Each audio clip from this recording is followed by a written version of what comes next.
अस्सलाम वालेकुम students, I hope you are all doing well. इस वक्त हम आपके साथ फेडरल बोर्ड की चंद इंपॉर्टेंट अनाउंसमेंट्स शेयर करने वाले हैं। जैसे कि आप लोग जानते हैं कि आज फेडरल बोर्ड की 47वीं ई कचहरी थी, जिसमें बहुत से क्वेश्चन स्टूडेंट्स की तरफ से और टीचर्स की तरफ से किए गए। उसकी क्विक समरी मैं आपके साथ शेयर करना चाहूँगी। अगर आप लोगों ने चैनल को सब्सक्राइब नहीं किया, फर्स्ट ऑफ ऑल चैनल को सब्सक्राइब कर लीजिए ताकि हमारी वीडियोज़ आप तक डेली बेसिस पर पहुँचते रहें। सबसे ज़्यादा जो क्वेश्चन आज फेडरल बोर्ड में किया गया, this was about practical exams. चूँकि मोस्टली बच्चों के प्रैक्टिकल एग्ज़ाम्स अच्छे नहीं हो रहे और बच्चे प्रैक्टिकल में बुरी तरह से नाकाम हुए कुछ प्रैक्टिकल्स एग्ज़ाम में। सबसे ज़्यादा यही क्वेश्चन किया गया कि अगर कोई बच्चा प्रैक्टिकल एग्ज़ाम में फ़ेल हो जाता है, फॉर एग्ज़ाम्पल बायोलॉजी के पीबीए एग्ज़ाम में कोई बच्चा फ़ेल है, क्या वो थ्योरी रिपीट करेगा? The answer was no. Theory को रिपीट नहीं करना पड़ेगा। अगर आप लोग प्रैक्टिकल एग्ज़ाम में फ़ेल हैं तो आप सिर्फ़ और सिर्फ प्रैक्टिकल का ही एग्ज़ाम दोबारा देंगे। आपको दोबारा से थ्योरी में अपीयर होने की ज़रूरत नहीं पड़ेगी। इसी तरह से मोस्टली बच्चों की तरफ से ये क्वेश्चन भी आया कि अगर हम सिर्फ प्रैक्टिकल एग्ज़ाम को इम्प्रूव करना चाहें, फॉर एग्ज़ाम्पल अगर आपका फ़ेल नहीं हुआ लेकिन आप लोगों के मार्क्स बहुत कम हैं प्रैक्टिकल में और आप उसको इम्प्रूव करना चाह रहे हैं, तो क्या आप सिर्फ प्रैक्टिकल्स के इम्प्रूवमेंट दे सकते हैं या आपको साथ में थ्योरी में भी दोबारा से अपीयर होना पड़ेगा? द आंसर वॉज कि जी, आप लोग सिर्फ और सिर्फ प्रैक्टिकल एग्ज़ाम दे सकते हैं। आप लोगों को दोबारा से थ्योरी के एग्ज़ाम में अपीयर होने की ज़रूरत नहीं है। इसके अलावा बहुत से बच्चों ने मिस्टेक्स के हवाले से क्वेश्चन किया। अक्सर एग्ज़ाम्स में बच्चों की मिस्टेक्स हो जाती हैं और वो करेक्ट स्पेस पर अपना आंसर नहीं लिख पाते, रॉन्ग स्पेस पर अपना आंसर लिख लेते हैं। इस केस में क्या किया जाए? इस केस में बिल्कुल क्लियर कट आपको बताया गया कि आपने उस क्वेश्चन के आइदर क्वेश्चन नंबर को चेंज करना है और आपने पूरे आंसर को वाइटनर करके उसको उसकी डेजिग्नेटेड स्पेस में लिखना है। और उसके अलावा आप लोगों ने प्रॉपरली ईमेल करके फेडरल बोर्ड को बताना है, कंट्रोलर एग्जामिनेशन को। इसके लिए प्रॉपर वीडियोस हमारे चैनल पर अवेलेबल हैं कि किस तरह से आप लोगों ने ईमेल लिखनी है।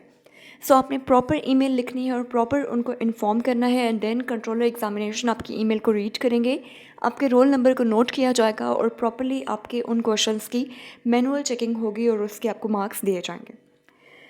नेक्स्ट क्वेश्चन जो पूछा गया वो ऑब्वियसली रिज़ल्ट डेट्स के हवाले से था कि मैट्रिक का रिज़ल्ट या एचएसएससी का रिज़ल्ट कब अनाउंस किया गया था। इसके हवाले से यही आंसर दिया गया कि डेट्स अभी तक अनाउंस नहीं की गई और बहुत जल्द इंशाल्लाह आपके साथ डेट्स शेयर किए जाएंगे।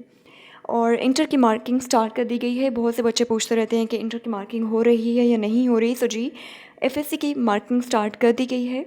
इसके अलावा बहुत से बच्चों ने कुछ बहुत अच्छी अच्छी सजेशंस भी दी, जिसमें ग्रेडिंग सिस्टम के हवाले से एक बच्चे ने काफ़ी अच्छा क्वेश्चन उठाया कि लेट्स सपोज कि ग्रेडिंग सिस्टम है और 2025 से जैसे कि आप लोग जानते हैं कि आप लोगों के मार्क्स बिल्कुल ख़त्म कर दिए जाएंगे और आपको ग्रेड्स दिए जाएंगे। उसमें अगर फॉर एग्ज़ाम्पल किसी बच्चे का ए ग्रेड है और दूसरे बच्चे का भी ए ग्रेड है, किस तरह से पोजीशंस डिक्लेयर की जाएंगी, एक ए दूसरे ए से किस तरह से डिफ्रेंशिएट किया जाएगा।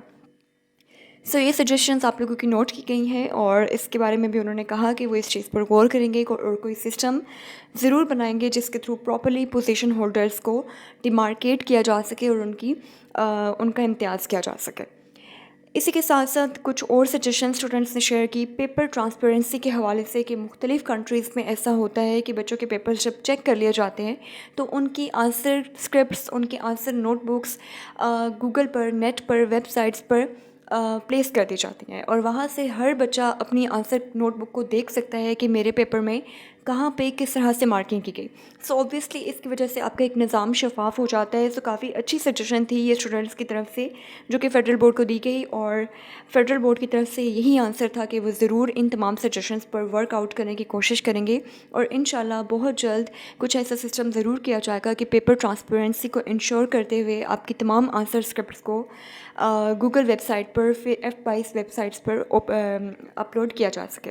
That's all about from today's video. Channel को सब्सक्राइब कर लीजिए ताकि हमारी वीडियोस आप तक पहुंचती रहें। Thank you so much. अल्लाह हाफिज़।